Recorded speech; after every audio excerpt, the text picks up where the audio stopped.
नमस्कार। आज का डीप ड्राइव भारत के एक बहुत बड़े फाइनेंशियल स्कैम पर है। 1992 का हर्षद मेहता सिक्योरिटी स्कैम। हमारे पास इस पर काफी जानकारी है और हमारा मिशन है इस स्कैम के तरीकों, इसके पीछे की कहानी और हाँ, भारतीय फाइनेंस पर इसके असर को समझना। बिल्कुल। और ये कहानी है एक ऐसे स्टॉक ब्रोकर की जो बहुत मामूली शुरुआत से उठकर शेयर बाजार का बिग बुल बना।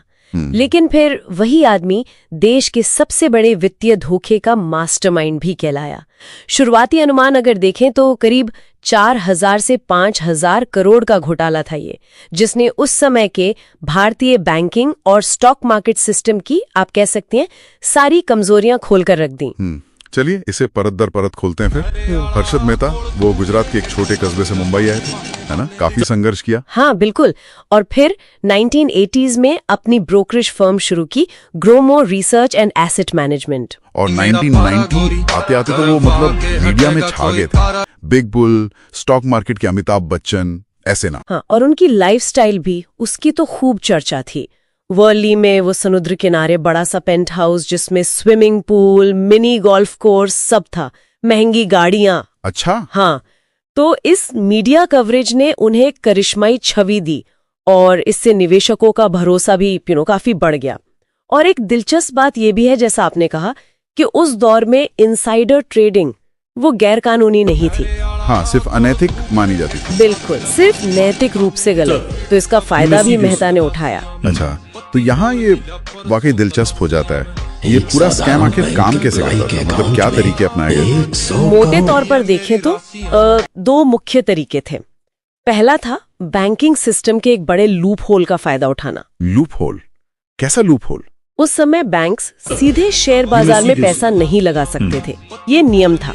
लेकिन उन्हें सरकारी बॉन्ड्स यानी सिक्योरिटीज में निवेश करना होता था, वो मैंडेटरी था। तो मेहता ने क्या किया, बैंकों को बहुत ऊंचे ब्याज का लालच दिया और उनसे पैसा सिक्योरिटी खरीदने के नाम पर अपने निजी खातों में ट्रांसफर करवा लिया। ओके।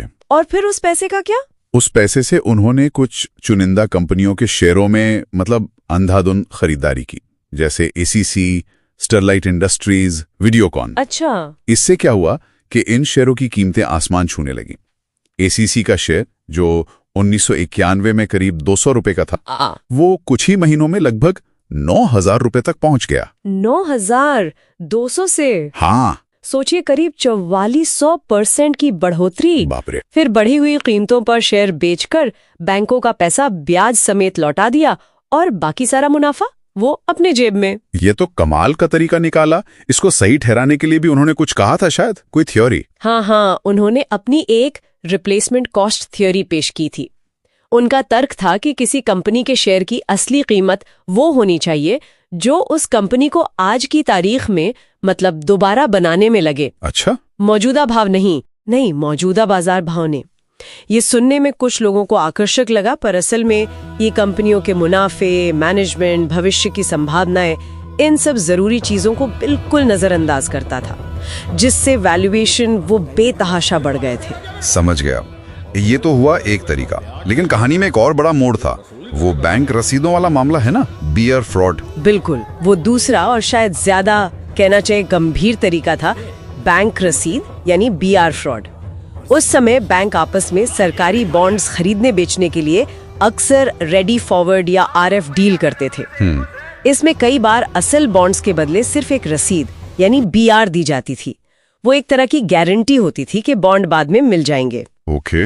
मेहता ने बैंक ऑफ कराड़ और मेट्रोपॉलिटन कोऑपरेटिव बैंक जैसे कुछ, कह सकते हैं, छोटे बैंकों के अधिकारियों से मिलकर नकली बीआर्स जारी करवाए। नकली मतलब वो असल में सिर्फ कागज के टुकड़े थे, उनके पीछे कोई असली सरकारी बॉन्ड्स थे ही नहीं। अरे, लेकिन इन नकली रसीदों से पैसा कैसे बना फिर? देखिए, ये नकली बीआरएस जो बैंकों के आपसी भरोसे पर टिके सिस्टम का फायदा उठाते थे, इन्हें दिखाकर मेहता ने दूसरे बड़े बैंकों से शॉर्ट टर्म लोन ले लिया। अच्छा। जैसे कि उनके पास सचमुच में वो सरकारी बॉन्ड्स हों। ये ऐसा था मानो किसी को एक महंगी चीज की नकली रसीद दिखाकर उस रसीद के भरोसे असली पैसा उधार ले लेना। और उनकी फर्म ग्रो मोर भी वो सिर्फ ब्रोकर की तरह कमीशन पर काम नहीं कर रही थी, तो वो सीधे पैसों और सिक्योरिटीज का लेन देन संभाल रही थी, जैसे वो खुद एक मार्केट मेकर हो। बाप रे, इतना सब कुछ चल रहा था। तो ये सब सामने कैसे आया, फिर खुलासा कैसे हुआ? इसका खुलासा हुआ 23 अप्रैल 1992 को, जब खोजी पत्रकार सुचेता दलाल ने टाइम्स ऑफ इंडिया में एक लेख छापा। हाँ, मैंने सुना है उसके बारे में। उन्होंने ही बताया कि कैसे हर्षद मेहता एसबीआई जैसे बैंक से पैसा निकालकर अवैध रूप से स्टॉक मार्केट में लगा रहे हैं। बस वहीं से इस पूरे स्कैम का पर्दाफाश होना शुरू हो गया।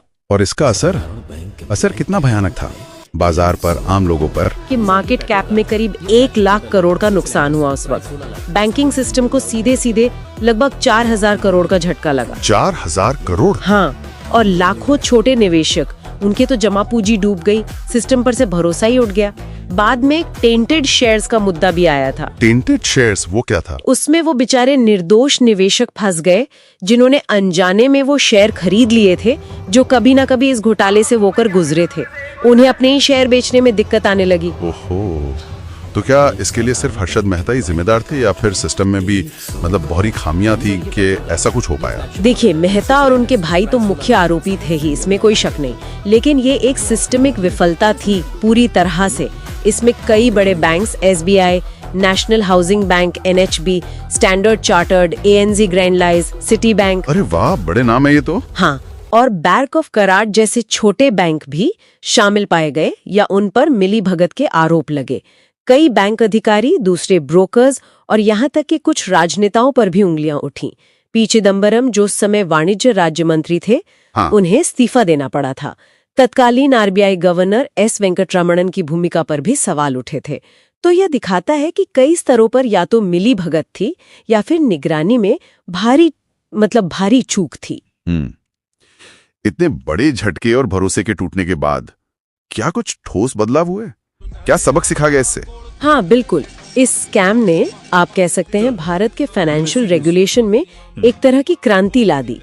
सेबी मतलब securities and exchange board of India, जो 1988 में बंद तो गया था, उसे असली रेगुलेटरी ताकतें 1992 में इसी स्कैम के बाद मिली। अच्छा, तो ये स्कैम एक तरह से कैटलिस्ट बना सेबी के लिए। बिल्कुल। और 1993 में एनएसई यानी नेशनल स्टॉक एक्सचेंज की स्थापना हुई। स्क्रीन आधारित, ज्यादा पारदर्शी इलेक्ट्रॉनिक ट्रेडिंग शुरू हुई। फिजिकल शेयरों का जमाना खत्म हुआ, डीमैट अकाउंट अनिवार्य हो गए। हाँ, डीमैट तो अब स्टैंडर्ड है। वही केवाईसी यानी नो योर कस्टमर नियम सख्त किए गए। कंपनियों में कॉर्पोरेट गवर्नेंस पर जोर दिया गया। यानी कह सकते हैं कि एक बहुत बड़ी संकट नहीं सही, पर बड़े और बेहद जरूरी सुधारों को जन्म दिया। बिल्कुल। ये एक क्लासिक केस स्टडी है कि कैसे सिस्टम की कमजोरियां बड़े संकट पैदा कर सकती हैं।